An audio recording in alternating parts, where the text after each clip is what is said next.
Throughout the history of the International, especially in the Grand Finals, we've seen single-handed plays that literally won the game. In TI3, we saw Admiral Bulldog's Rat game and S4 Puck Dream Coil win the game. Gentle Stanley's TP as well. They are in huge trouble. Bunnix caught. Now if they go for the throne, it could be game. Bunnix down. Alliance are doing it. They need a little more for those to fall. Throne in jeopardy. There's a glitch. It's going to be their last stand. Dandy's back. He's going to try to focus everybody, but there's so much stuff hitting on the throne. There's no more glyph available. Down to about half HP, a quarter HP. Alliance surrounding from all sides. BKB, they won this round. They're going to do it. The Kings of the North. Alliance wins. They win TI3.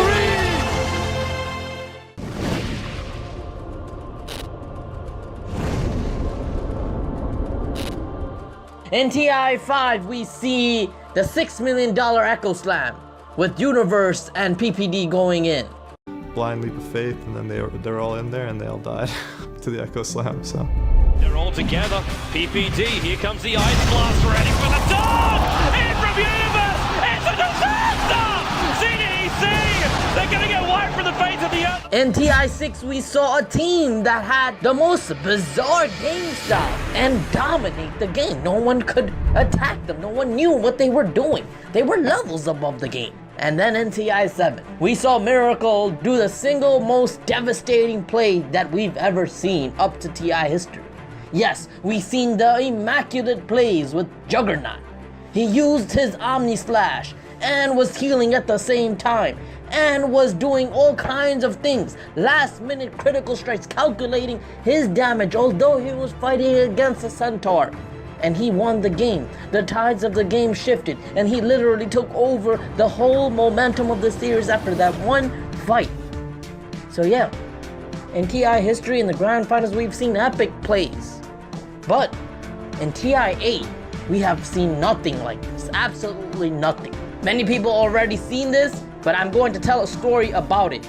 I think the story itself is very energizing, is very fascinating, and I think you guys will be interested. This is the crucial moment of Anna, OG Anna, and what he does to single-handedly help Team OG win the International along with $10 million. You see, this is a single play that many have not seen or witnessed. They have not even realized it. In fact, this single play is unlike anything we've ever seen.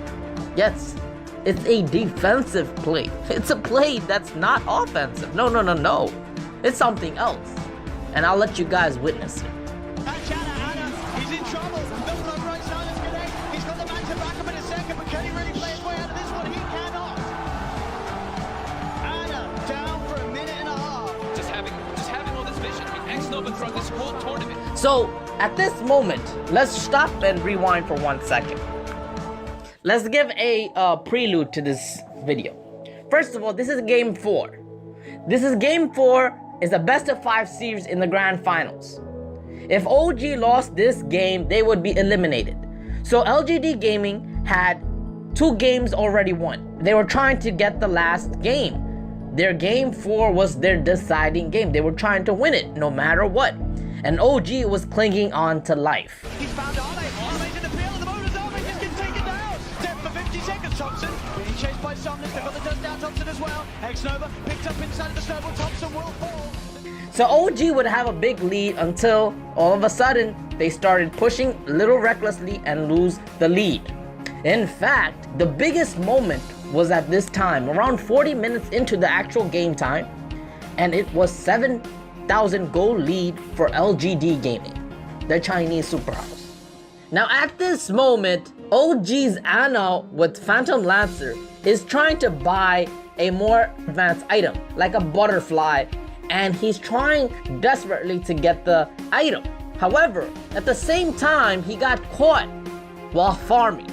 So when he got caught farming and his team is down 6k gold, if he was going to die and if he remained dead, it could have been the end of the whole game, end of the whole series. Listen to this for a second. He's going for a very expensive item, right? So when you go for a very expensive item, it negates your ability to buy back. You need to have more money. And buybacks are very crucial.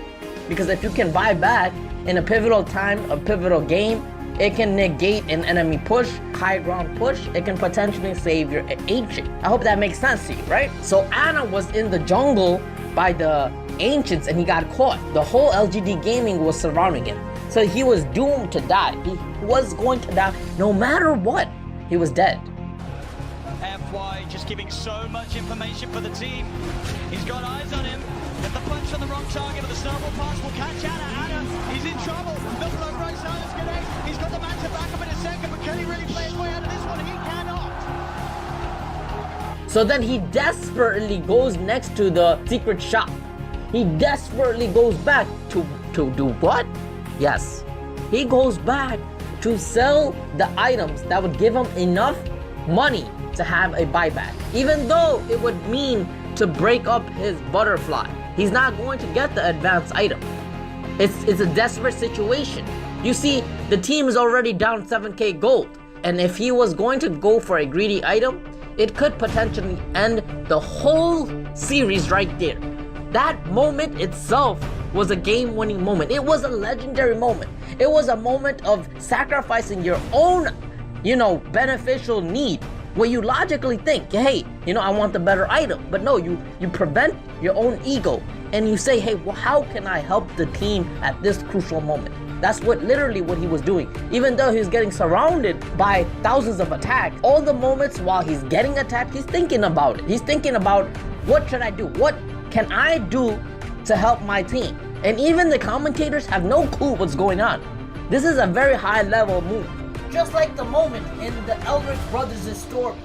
In Full Metal Alchemist, we see a brother sacrifice his arm, his flesh, just so his brother can survive. This is what Team OG's Ana did. He sacrificed his life and his gold just so his team can survive. It is just as similar. He's my brother. Take my leg, take my arm, take my heart, anything you can have it. Just give it back. He's my little brother. He's all I have left. So he would sell the talisman of evasion and he would have enough money for a buyback. He barely would have it. Look, he has, it requires 1,604 gold for the buyback and he would have enough, barely 1,710 gold. You see? And if he didn't buy back 87 seconds with the 8k gold deficit, with LGD coming up your high ground, Invoker and Ana's dead, that was sure the end of the game. It was surely the end of the game, especially 40 minutes into the actual game. The opponents are very strong. You can see the top 3 cores in the entire game are all LGD players. Bloodseeker, Morphling, and Brewmaster. So eventually, when he does buy back, the lead of the game becomes 14,000 gold in the favor of Team LGD. You see, if he didn't buy back and prevent a substantial damage to their, tier 3 base, to the barracks, it was potential game over. I'm repeating this because it's so crucial. Many people think that other factors were a part of the game, and that is true. I'm not trying to take away from Invoker play. I'm not trying to take away from Chen sendbacks, the IO, regeneration, and the Sebastian set plays on Axe, which was very crucial. What Ana did at that specific moment was game changing. It was $10 million changing. Because of this crucial play, this is what happens. In trouble, he's brought back for this one. The deafening blast up to the 3 of them, knocks them back, but Ana gets focused. Sam, he's in with the call. He has the control onto the morphing Somnus. Now being chased by Thompson. Blinks in with the cold snap. The PLR is on top of it. They get Somnus too. As OG, they have to expend 3 buybacks, but they hold on to the top rank. Somnus. They were able to cushion the lead. What that means is the enemy has so much momentum and they're going to go out of control if you don't fight back, if you don't withstand their momentum. I hope that's making sense. It's like any sport. When there's a opposing force with substantial momentum, what you gotta do is withstand it and then fight back, right? So at that moment, when he buys back, that helps Team OG withstand the momentum of LGD Gaming. And LGD Gaming was coming with full force. And in fact, that 7k gold lead becomes a 14k gold lead. And at that time, because of the buyback, that desperate buyback, OG is able to stabilize that lead and eventually fight back. And then they withered the gold lead down. Eventually it becomes 12k gold lead and then 10k gold lead, you see? And OG slowly but surely gained momentum of the game. Once you have momentum and control, then you're able to fight back and win it. As now FY giving them the vision, but they see him. The doppelganger to jump away from. And in fact, if you really think about it, that buyback, it was so important because later on, the game would shift as well. But because of that slight win, it eventually let Anna become so strong. He had a full butterfly completed, butterfly heart, diffusal manta, and he was set. He was set for the super late game. And because of that, he really took over the game when needed be. He's on top of him, trying to beat him down. Anna again with the doppelganger. Also, because of that single play by Anna, OG Anna on Phantom Lancer, it helped Team OG gain momentum. I'm going to give another whole story on Sebastian Sepp's Axe play, but together in tandem, eventually OG would win the game. It was a team effort that eventually won them the game. And because Team OG won Game 4, it actually gave them a huge boost going into Game 5 because it literally broke Team LGD Gaming's mental fortitude. It broke their spirit. They attacked Team OG with everything they had, everything in their tactical books, every strategy, every force, every mental strength they had. And despite that, Team OG came on top. So when that happened, Game 5 was just a final game of actual wit. It came down to gutsy plays and risky plays. And eventually, OG Anna won the game.